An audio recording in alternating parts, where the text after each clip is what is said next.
नमस्कार दोस्तों, wifi study में आपका स्वागत है। मैं गणेश प्रजापति, इंडिया के नंबर 1 चैनल वाईफाई स्टडी पर आपका स्वागत करता हूं। Part of Unacademy. कैसे हो दोस्तों? आशा करता हूं कि सभी बढ़िया होंगे, मस्त होंगे, बिंदास होंगे और बहुत अच्छी तरह से पढ़ रहे होंगे। तो यूपी के विद्यार्थियों, एक बार फटाफट से वीडियो को शेयर कर दीजिएगा, क्योंकि आज आपका जो है लाइव टेस्ट होने वाला है विद्यार्थियों। ठीक है ना? लाइव टेस्ट आज अपन ले रहे हैं और वर्णमाला जो है मैंने सारे पार्टों में आपको पढ़ा दी थी। लगभग 4 से 5 पार्ट में वर्णमाला आपको कंप्लीट करवाई थी। अब दोस्तों मैं आशा करता हूं कि आपका एक भी प्रश्न गलत नहीं होना चाहिए। इस बात का आपको विशेष रूप से ध्यान रखना है। तो दोस्तों बिंदास तरीके से बिल्कुल एक बार इसको शेयर कर दीजिएगा, ताकि बहुत सारे बच्चे इसको देख ले, पढ़ सके और सभी को फायदा मिले, क्योंकि अब आपका टेस्ट स्टार्ट होता है। दोस्तों ये टेस्ट वो टेस्ट है जो आप एग्जाम की दृष्टि से बहुत ही इंपॉर्टेंट है। अगर आप इसको ढंग से देते हो तो आपके आने वाले एग्जाम में यहाँ से बहुत सारे क्वेश्चन आएंगे और आप देखना बहुत सारे प्रश्न यहाँ से आए हुए भी हैं। तो दोनों को चीजों को ध्यान में रखते हुए सारी चीजें आपके लिए क्लियर करवाई गई है। तो फटाफट से एक बार इसको शेयर कर दो और बिल्कुल अब चलते हैं दोस्तों, हम बहुत ही बेहतरीन तरीके से आगे बढ़ते हैं बिंदास तरीके से। ठीक है, तो दोस्तों पहले प्रश्न पर है, किस शब्द में प्रारंभ में संयुक्त अक्षर का प्रयोग हुआ है? संयुक्त का मतलब है दोस्तों, संयुक्त का मतलब ये होता है डबल च आ जाए, डबल ज आ जाए, या मान लो श और न आ जाए, है ना।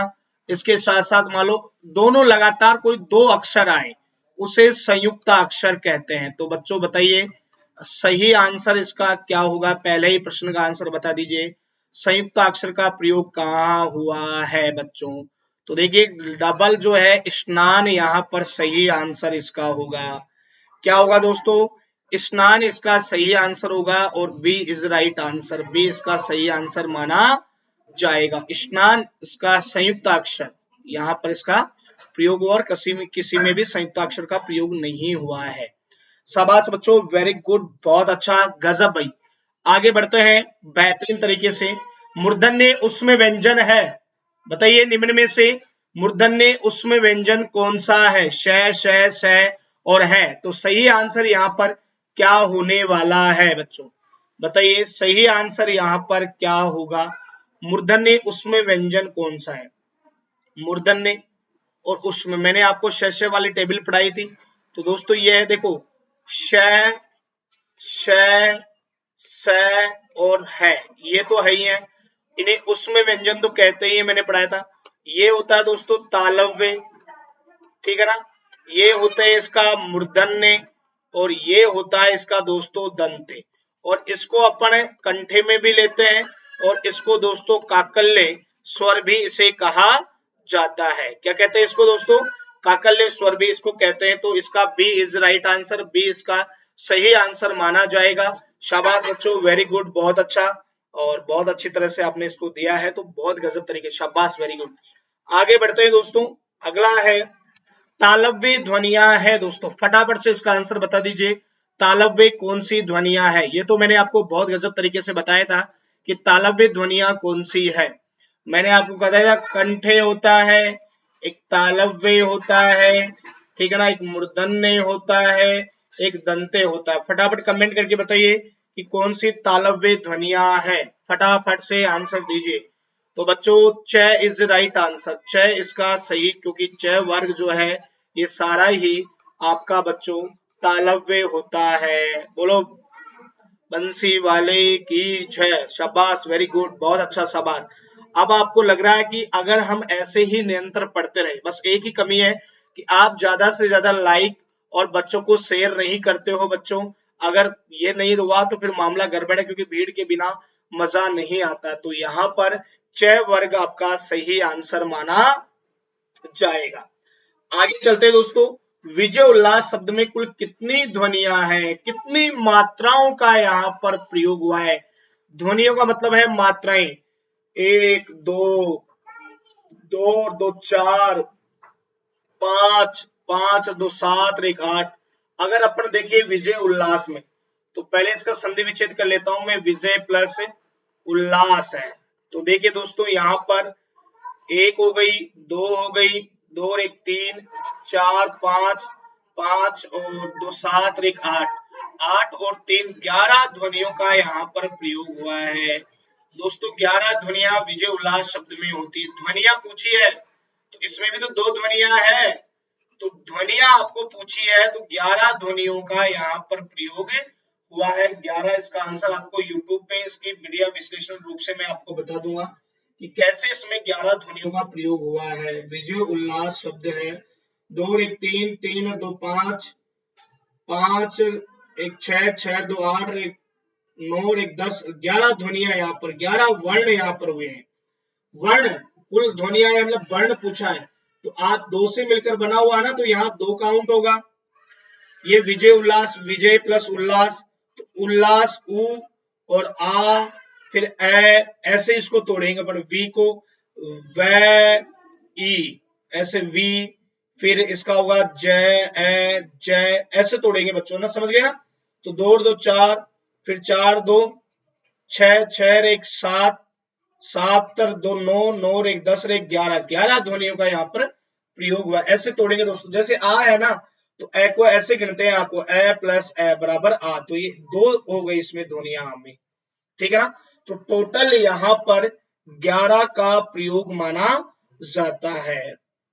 आगे चलते हैं, इनमें से कंठे वर्ण कौन सा है। दोस्तों ये बात आपको मैंने बताई थी कि ये जो शब्द होते हैं अणय अणय अणय न और मैं, दोस्तों वैसे तो इनका जो परिवार होता है आपको मैंने बताया था कौन सा होता है बच्चों, नासिक के होता है। लेकिन विद्यार्थियों अगर इसको देखा जाए अलग से तो ये किस में आएगा, कंठे में, तो ये कंठे यही होगा दोस्तों। इसको देखा जाए तो बच्चों ये आएगा आपका तालव्य में, इसको देखा जाए तो ये आएगा मूर्धन्य, इसको देखा जाए तो ये आएगा दंते, और इसको देखा जाए तो ये आएगा होस्टे। तो यहाँ पर अणय इसका सही आंसर माना जाएगा। तो यहाँ पर B is right answer, B इसका सही आंसर माना जाएगा। शाबाश बच्चों, वेरी गुड, बहुत अच्छा, गजब भाई। आगे बढ़ते हैं दोस्तों, हिंदी वर्णमाला में कुल वर्णों की संख्या। देखो दोस्तों, मूल वर्ण आपको पूछ ले तो मूल वर्ण होते हैं 44। कैसे, स्वर तो बच्चों कितने हो गए 11, और व्यंजन यहाँ पर कितने हो गए 33, तो टोटल कितने हो गए 44। लेकिन अगर कुल पूछ ले तो कुल मैं आपको गिना देता हूं, स्पर्श दोस्तों कितने 25, स्वर कितने बच्चों 11, अंतः स्थय कितने बच्चों 4, उष्म कितने बच्चों, उष्म 4, संयुक्त कितने बच्चों 4, अयोग्य वहा कितने बच्चों, अयोग्य वहा 2, और उत्क्षिप्त कितने बच्चों 2। तो अगर हम बात करें देवनागरी लिपि के अनुसार तो 52 यहाँ पर कुल वर्ण माने जाते हैं, 52 यहाँ पर कुल वर्ण होते हैं दोस्तों। तो कुल वर्ण 52 हो गए, मैंने पूरा आपको बता दिया है। 36 है ना, 36 सॉरी 36 40 44 48 2 50 2 52। तो देवनागरी लिपि के अनुसार 52 वर्ण होते हैं कुल, और मूल की बात करें तो 44 आपको हमेशा आंसर करना है। ये बात आपको विद्यार्थियों याद रखनी है, कल ना ये मत कह देना गुरुजी बताया नहीं। यूपी के विद्यार्थियों प्यारे साथियों, ऐसा मौका नहीं आएगा, आराम से पढ़ो। स्पर्श व्यंजन है, स्पर्श दूसरा नाम आपको मैंने एक और पढ़ाया था वर्गीय व्यंजन। दोनों की संख्या कितनी 25, कहां से कहा, कैसे मैं तक, तो कैसे मैं तक कौन है, मही आ गया लास्ट में, तो ए इसका सही आंसर माना जाएगा विद्यार्थियों, ठीक है ना। आगे बढ़ते हैं, प्रश्न नंबर 8 पे चलते हैं। जिन स्वरों के उच्चारण में सामान्य से दुगना समय लगता है, आपको पढ़ाया था मैंने खूब चिल्ला चिल्ला के, वे व्यंजन जिनसे हस्व से दुगना समय लगे उन्हें क्या कहा जाता है। वे व्यंजन जो हस्व से दुगना समय लगे वे क्या कहलाते हैं। तो बताइए बच्चों यहाँ पर क्या कहे जाते हैं वो, और वो दीर्घ कहा जाता है। वो कौन कौन से होते हैं एक बार फिर रिमाइंड करवा देता हूं, ये तीनों ही आपके क्या होते हैं बच्चों, दीर्घ व्यंजन कहलाते हैं। क्या कहलाते हैं बच्चों, दीर्घ व्यंजन यहाँ पर कहलाते हैं। तो बच्चों बताओ यहां तक कोई दिक्कत है क्या, फटाफट से बताओ भाई, यहां तक कोई प्रॉब्लम है क्या बच्चों, फटाफट से बोलो। शाबाश, वेरी गुड, बहुत अच्छा, गजब। आगे बढ़ो, निम्न में से अयोग्य वाहा वर्ण है। बताइए दोस्तों, निम्न में कौन अयोग्य वाहा वर्ण है, यानी अयोग्य वाह की श्रेणी में आते हैं। अयोग्य वाह है कौन है, तो देखिए दोस्तों, अंग और अह मैंने आपको शुरू में पढ़ाया था। अंग और अह को दोनों को दोस्तों हिंदी में जो है वो अयोग्य वाह कहा जाता है, क्योंकि विद्यार्थियों इनमें जो रियल साउंड है वो कहीं का होता है का होता है। इसलिए विद्यार्थियों इन्हें अयोग्य वाह की श्रेणी में हम लाते हैं। किसकी श्रेणी में लाते हैं दोस्तों? अयोग्य वाह की श्रेणी में हम लाते हैं। तो B is right answer, B इसका सही आंसर माना जाएगा बच्चों। क्या माना जाएगा? बी इसका सही आंसर होगा। शाबाश, वेरी गुड, बहुत अच्छा, शाबाश बच्चों। आगे बढ़ते हैं। आगे पूछा है दोस्तों, निम्न में से स्पर्श व्यंजन नहीं है। बहुत अच्छा प्रश्न है दोस्तों। प्रश्न नंबर 10 बताइए, स्पर्श व्यंजन कौन सा नहीं है? बहुत अच्छा प्रश्न पूछा है दोस्तों। प्रश्न को अगर आप ढंग से देखोगे तो बिल्कुल नीट एंड क्लीन आंसर आप दे दोगे। स्पर्श व्यंजन नहीं है, तो बताइए कौन सा है जो स्पर्श व्यंजन की श्रेणी में नहीं है? तो दोस्तों घबराने की कोई जरूरत नहीं है। यहाँ पर राइट आंसर इज है स्पर्श व्यंजन नहीं है। इसकी कैटेगरी किस में आती है दोस्तों? ये आपका उसमें व्यंजन। एक बार फटाफट से एक बार और शेयर कीजिएगा। लाइव टेस्ट हो रहा है हिंदी का, और वो भी वर्णमाला का। जैसा कि मैंने आपसे वादा किया था कि हर टॉपिक समाप्त होने के बाद में आपका टेस्ट लिया जाएगा। तो अब मुझे आप खुद बताइए, आपको कैसा महसूस हो रहा है पढ़कर कि हाँ गुरुजी बहुत अच्छी तरह हमें अच्छा लग रहा है। इस वीडियो को शेयर कीजिए यार, ताकि ज्यादा से ज्यादा लोग इसको देख सके, पढ़ सके और सभी को फायदा मिल सके। शाबाश बच्चों, वेरी गुड, बहुत अच्छा, एक्सीलेंट, गजब गजब। आगे चलते हैं दोस्तों। निम्न में से कंठ तालव्य वर्ण है। कंठ भी है और तालव्य भी। बच्चों याद करो, मैंने पढ़ाया था कंठ तालव्य, आपको याद हो तो, और बहुत अच्छे तरीके से पढ़ाया था। मैं आपका कमेंट का इंतजार कर रहा हूं। आप मुझे बताइएगा कौन सा वर्ण है जो कंठ तालव्य की श्रेणी में आता है। कंठ भी है, तालव्य भी है। बताइए दोस्तों सही आंसर वहां पर क्या माना जाएगा? तो दोस्तों राइट आंसर ए, क्योंकि ये ए और ई से मिलकर बना है। तो ई तो क्या होता है? कंठे, और ई क्या होता है? तालव्य, है ना? तो दोनों को अपने नाम क्या दिया था? कंठ तालव्य। याद हो तो? याद है क्या? शाबाश शाबाश, वेरी गुड, बहुत अच्छा, वेरी गुड बच्चों। ऐसे ही पढ़ते रहो, आगे बढ़ते रहो। आगे चलो बच्चों, अगला प्रश्न बहुत अच्छा प्रश्न है। निम्न में असामूहिक उच्चारण वाला वर्ण है। असामूहिक उच्चारण वाला, जो इनमें सामूहिक रूप से उच्चारित नहीं होता, जिसको थोड़ा क्वेश्चन घुमा के दिया है। काकल्य भी कह सकते हैं इसे, असमूहित उच्चारण वाला भी कह सकते हैं। तो प्रश्न को थोड़ा डाइवर्ट किया है, बाकी आप प्रश्न का उत्तर आराम से दे सकते हो। बताइए यहाँ पर क्या होगा? बताओ फटाफट से सही आंसर यहाँ पर क्या होगा? बिल्कुल बच्चों, right answer is D. D इसका सही जवाब माना जाएगा विद्यार्थियों, प्यारे साथियों, प्यारे विद्यार्थियों। डी इसका सही आंसर होगा और है इसका राइट आंसर माना जाएगा। शाबाश बच्चों, वेरी गुड, बहुत अच्छा। ए इसका सही आंसर होगा, डी डी डी, है ना? ये सब ये छ छ एक ही, क्योंकि ये भी है वही है, छ भी वही है, ये भी तालव्य है। तो बाकी सभी एक में आते हैं। ये तालव्य है, देखो, कंठे तालव्य, तालव्य है ये चारों, ये भी, छ भी और श भी, इसलिए इनको है आंसर माना गया है। शाबाश बच्चों। उच्चारण के आधार पर लय वर्ण की संज्ञा दी गई। लय को क्या कहा जाता है? क्या कहा जाता है लय को? विद्यार्थियों बताइए, लय को क्या कहा जाता है? वेरी गुड, बहुत अच्छा। बताइए सही आंसर यहाँ पर क्या हो सकता है प्यारे विद्यार्थियों? तो दोस्तों यहाँ पर लय वर्ण को हम पार्श्विक कहते हैं। मैंने कहा था जीभ बिल्कुल मध्य में रहती है, जीभ के दोनों साइडों से हवा निकलती है, इसलिए इन्हें पार्श्विक व्यंजन की संख्या दी जाती है। क्या कहते हैं दोस्तों? इन्हें पार्श्विक व्यंजन हम इसे कहते हैं। शाबाश बच्चों, वेरी गुड, बहुत अच्छा। अगला प्रश्न बहुत अच्छा है, आराम से उत्तर देना सोच समझकर। गे वर्ण का सही विश्लेषण है दोस्तों, ये मोस्ट इंपोर्टेंट क्वेश्चन है।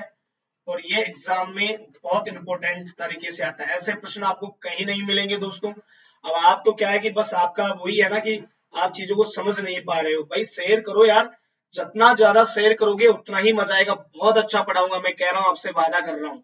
जितना अच्छा शेयर करोगे उतना ही गजब चीजें मैं आपको देने वाला हूँ। लेकिन चीजें आपके और कमेंट और लाइक और शेयर में कोई कमी नहीं होनी चाहिए। अगर पढ़ाई के मामले में कोई कमी है तो आप मुझसे पूछ सकते हैं। और बच्चों इसका सही विश्लेषण शेयर होगा। मैंने आपको चारों का ही विश्लेषण बताया था। याद आ गया क्या कुछ? अरे बोलो, याद आया कि नहीं आया? आया क्या? अब आ गया तो ठीक है, नहीं तो देख लो भैया, फिर करना मत मुझे को। ये लो साबिर रहे हैं। एक बार वापस चारों का विश्लेषण आपको व्याख्यात्मक रूप से हम कर रहे हैं बच्चों। तो इसका सही स और रे इज राइट आंसर। शाबाश बच्चों, वेरी गुड, बहुत अच्छा। निम्न में असामूहिक है। अब फिर देखो प्रश्न वही आ गया है जो समूह में नहीं है, जो बिल्कुल समूह से विपरीत है। बताइए क्या होगा? अब देखो बच्चों, जी क्या, जय शब्द क्या है? जय, जय शब्द क्या है बच्चों? जय तालव्य, कंठ तालव्य है, ठीक है ना? तो ये भी तालव्य है और ये मूर्धन्य है। ये इसका देखो, ये तालव्य, ये भी तालव्य, और ये की बात करें क्योंकि ये का आंसर इसका सी होगा बच्चों। क्योंकि ये जो है ये अर्ध स्वर की श्रेणी में होता है बच्चों, इसलिए इसका सी आंसर माना जाएगा। सी इज राइट आंसर। शाबाश, वेरी गुड, बहुत अच्छा, सी इसका सही जवाब होगा बच्चों।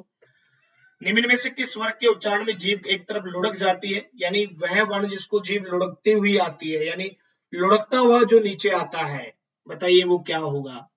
जो लुढ़क जाती है, जिसको रैको कहते हैं, और इसका दूसरा नाम था प्रकंपित, और एक नाम मैंने आपको बताया था, याद हो तो, लुटित। दोनों याद आ गए क्या बच्चों? बताओ मुझे एक बार कि हाँ गुरुजी, दोनों ही शब्द हमें याद आ गए हैं। अब कोई दिक्कत वाली बात यहाँ पर नहीं है। आ गए क्या? याद आ गए क्या बच्चों? बताओ फटाफट से कि हाँ गुरुजी बिल्कुल आ गया है। और बहुत अच्छा टेस्ट आपका चल रहा है। जितना अच्छा आप कर पाओगे उतना ही अच्छा। देखो दोस्तों, सारी चीजें आपके लिए है। बहुत अच्छा, इसको जितना हो सके शेयर करो। बच्चे होने चाहिए 200, 250, 300, तब जाके यूपी वालों मजा आएगा। आप यूपी पुलिस हो, आप लेखपाल की तैयारी कर रहे हो, आप इसके अलावा लेखपाल की वैकेंसी भी आपकी आने वाली है, आप यूपी एसआई की तैयारी कर रहे हो, किसी की भी तैयारी कर रहे हो, साथ में अनअकैडमी प्लस चल रहा है। अगर आप किसी को ज्वाइन करना है तो रेफरल कोड आपको गणेश 10 लगाना है, 10% आप डिस्काउंट प्राप्त कर सकते हो विद्यार्थियों, ठीक है ना? चलो भाई आगे बढ़ते हैं। बहुत अच्छा प्रश्न है अगला। किसमें सगोश और अल्प प्राण है? सगोश अल्प प्राण, सगोश भी हो और अल्प प्राण भी हो। प्रश्न खतरनाक है भाई। इसका आंसर वही दे सकता है जिसको मेरा सूत्र याद है, मेरे यार 3, 4, 5 स्वर, और यह र ल व है घोष है। तो घोष की संख्या कितनी बेटा? 31। 31 का उल्टा 13। दूसरी बार अल्प प्राण का क्या था? 1, 3, 5। तो 3, 5 मिल गए यहाँ। और दोस्तों इसका राइट आंसर है सी। आराम से देख लेना, अल्प प्राण भी पढ़ाए थे और सगोश अघोष भी आपको मैंने पढ़ाए थे, बहुत ही गजब तरीके के साथ पढ़ाया था ना? याद है कि नहीं है भाई? हाँ बोले गुरुजी है याद, थोड़ा बहुत याद आ रहा है, शाबाश। निम्न में से कंठोष्ठ है, यानी कंठे भी हो और बच्चों होष्ठे भी हो। तो बताइए ऐसी ध्वनि कौन सी है जो कंठों से भी, क्योंकि बच्चों मुझे एक तो ए और ऊ से ओ मिलकर बना है दोस्तों, ये तो होता है कंठे और ये होता है आपका होस्टे। तो मुझे तो लग रहा है कि इसका आंसर डी ही माना जाएगा। क्या माना जाएगा बच्चों? D is a right answer होगा। क्या होगा दोस्तों? डी इसका सही जवाब माना जाएगा। शाबाश बच्चों, वेरी गुड, बहुत अच्छा, एक्सीलेंट, गजब भाई, बहुत अच्छा, मजा आ गया। आगे बढ़ते हैं। निम्न में से अल्प प्राण व्यंजन है, आपको अल्प प्राण व्यंजन की बात करनी है। अल्प प्राण का सूत्र पढ़ाया था मैंने 1 3 5 स्वर और य र ल व, टोटल संख्या 30। तो बताइए अल्प प्राण कौन से हैं? वन, तो वन का मतलब क, और क इज राइट आंसर। क इसका सही जवाब माना जाएगा बच्चों। सही आंसर क्या होगा बच्चों? इसका क होगा। शाबाश, वेरी गुड। आगे चलते हैं दोस्तों, लास्ट प्रश्न है और फटाफट धमाकेदार तरीके से अर्ध स्वर की श्रेणी में आते हैं। फटाफट से एक बार फटाफट शेयर कर दो भाई, फटाफट से, बहुत सारी भीड़ आ जानी चाहिए। और अर्ध स्वर की श्रेणी में कौन आते हैं? याद है क्या? ये र ल व को क्या कहते हैं? अंतःस्थ कहते हैं। और दूसरा बच्चों, इन्हें अर्ध स्वर भी कहा जाता है। तो बच्चों B is a right answer, B इसका सही जवाब माना जाएगा। शाबाश बच्चों, वेरी गुड, बहुत अच्छा। तो ये थे दोस्तों आपके इंपोर्टेंट प्रश्न, और आशा करता हूँ कि सारी चीजें आपकी बिल्कुल क्लियर समझ में आ गई होगी, बेहतरीन तरीके से आपने स्टडी की होगी। आगे भी बच्चों हम ऐसे ही पढ़ते रहेंगे, आगे बढ़ते रहेंगे। तो बिल्कुल आपका प्यार और स्नेह इस प्रकार ही बना रहे। और 2 चैनल हमारे लॉन्च हुए, वाईफाई स्टडी डिफेंस और वाईफाई स्टडी लाइव टेस्ट नाम से, तो आप उन्हें भी सब्सक्राइब कर सकते हो और अपनी तैयारी को नया उड़ान दे सकते हो। तो चलते हैं दोस्तों, आज के लिए इतना ही, अगली मुलाकात कल होगी, तब तक के लिए बाय बाय। तो चैनल को सब्सक्राइब करना ना भूलें, ज्यादा से ज्यादा लाइक करें, शेयर करें, ताकि और भी बच्चे देख सके, पढ़ सके, सभी को फायदा मिल सके। धन्यवाद।